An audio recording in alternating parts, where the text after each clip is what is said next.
Well, I think it depends to some degree on what you mean by stronger.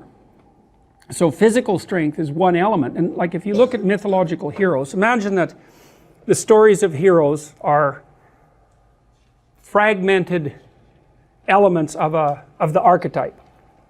And so one kind of archetypal hero obviously is someone who's physically strong. You know, you see that there's a great movie that you could watch about this. It's called Hitman Hart. It's one of the best documentaries I've ever seen, and it's about this guy named Bret Hart. And Bret Hart was for a while the most famous Canadian on the planet, and he was a worldwide wrestling foundation, I think. What did they call that? WWF? Yeah. He was their like lead good guy. And so wrestling, I loved the documentary because when I was a little kid, like 4 or 5, I used to watch his father, whose name was Stu Hart, who ran this channel, this wrestling confederation in Alberta. And Stu Hart had, I think, 8 boys, and he trained all of them to be pro wrestlers. And part of the movie is extraordinarily funny because Stu Hart is in it, and he's really old. He's like 85, and he's just barely, can you imagine? He was like a pro wrestler for 40 years. Like every joint is broken. And he's still big, but he's just barely moving.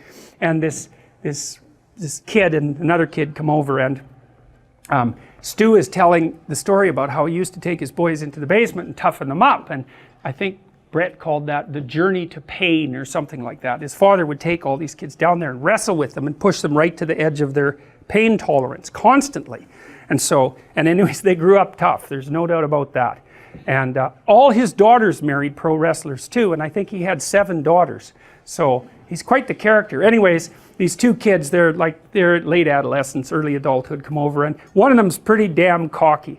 And he's listening to Stu, and he says something smart like, well, you know, you were pretty tough with the old days, hey? And Stu looks at him and says, well, why don't you come down to the basement with me? And he says, well, look, I don't want to hurt you, old man. And so the filmmakers follow them into the basement, eh? And like they're kind of standing there, and the old guy grabs him in a headlock and takes him he's like a snake, eh? He's got him in a headlock like so fast, and the kid doesn't know what to do. And then so Stu, like, who knows how to put a headlock on someone, he's like flexing his forearm, yeah, which is like still not so bad a forearm. And he's got this guy's face is just he's like he's stepped in a bear trap, plus he's absolutely shocked that this old guy got him. And so he's kind of gasping, and Stu says something like, you watch, if I flex this muscle just right, you can see this vein on his forehead start to pop out. It's extraordinarily funny. Anyways, Bret Hart plays out the good guy archetype, and Bret's, like, he's a solid guy, but I would say he's not particularly sophisticated, and I'm not being cruel about that. I mean, he had a great career, and he's tough as a boot, and so good for him. But he plays out this good guy archetype, and he gets tangled up in it. And now, I don't remember your damn question, but I am trying to answer it. Tell me the question again. So I was wondering how, in reality, you go from who's strongest and who's weakest to what's good and what isn't. Oh yes, okay, exactly. Well, so one of the things I really liked about this movie was it showed me why people watched wrestling, and I couldn't because certainly they're not appealing, and I'm not being, there are different strata of conception of abstraction that any entertainment process has to appeal to. And you know, most people don't go to movies. And that's actually because, it really is because movies operate at a level of sophistication that is too high for many people. Just like novels. I mean, hardly anyone reads, you know, and if you, about 15% of the population, might be 20%, cannot read well enough to follow written instructions. And so, and people who are, maybe it's 15% of the population or 10%, have never finished a book, never. And so, and it is that high. But you still, the archetype still needs to manifest itself at different levels, and so it manifests itself in wrestling. But even there, where it is physical force, it's not just physical force. Like, it's a drama between good and evil.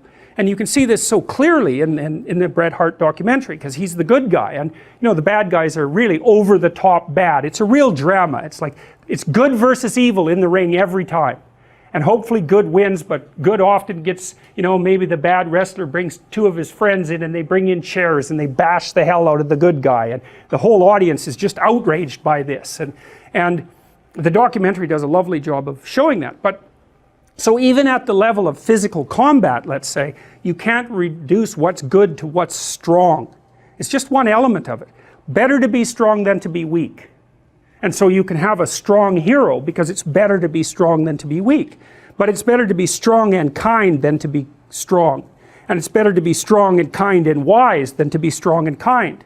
And so, and that's true not only for human beings, but it's even true, let's say, at the wolf or the chimpanzee level, because one of the things you see with the chimp dominance hierarchies, and I think I mentioned this before, is if the leader, the dominant male, is really good at fostering social relations and being reciprocal in acts like grooming, and also paying attention to the females and their offspring, his dynasty will be much more stable.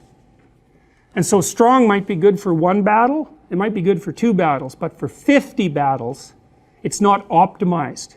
Especially because no matter how strong you are, someone can take you out. So what happens is the idea of what's ideal becomes increasingly complex across time, multifaceted, right? And so strength, wisdom, intelligence, vision, all these things are amalgamated into a single being. And we'll talk a lot about that because I want to show you how that happened in Mesopotamia, because that's one of the first places where we have documentation about how that ideal emerged. They have a god called Marduk, and Marduk had 50 names. And as far as I can tell, the reason for that was that Marduk was an amalgam of the tribal deities of at least 50 tribes. And when the tribes were brought together and civilized, each of their gods who were ideals had to be amalgamated into something that was a single dramatized representation of value, or there was no way that all those people could have lived together, right?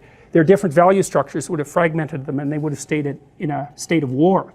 And so the question is, it's the question you're asking. If it's not strength, then what is it? Well, strength is an element, but the Egyptians figured out that it was vision. It was actually the capacity to pay attention. That was paramount. And the Mesopotamians had that figured out more or less too, because their god Marduk had eyes all the way around his head. He could see everywhere.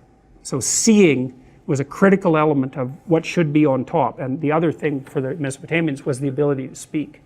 So by the time of Mesopotamia, people had already dramatized the idea that cardinal human attributes are vision and the ability to speak. So, and that be the ability to speak the truth too, not just speak. So.